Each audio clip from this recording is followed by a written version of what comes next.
talk with you again, because a vision softly creeping left its scenes while I was sleeping,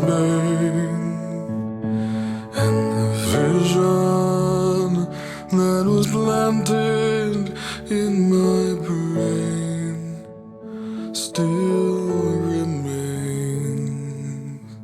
within the sound of silence.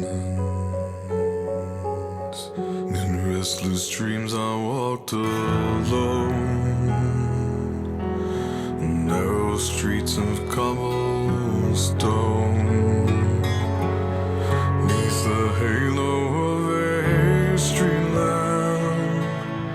I turned my collar to the cold and damp, when my eyes were stabbed by the flash of a neon light that split the night and touched the sound of silence.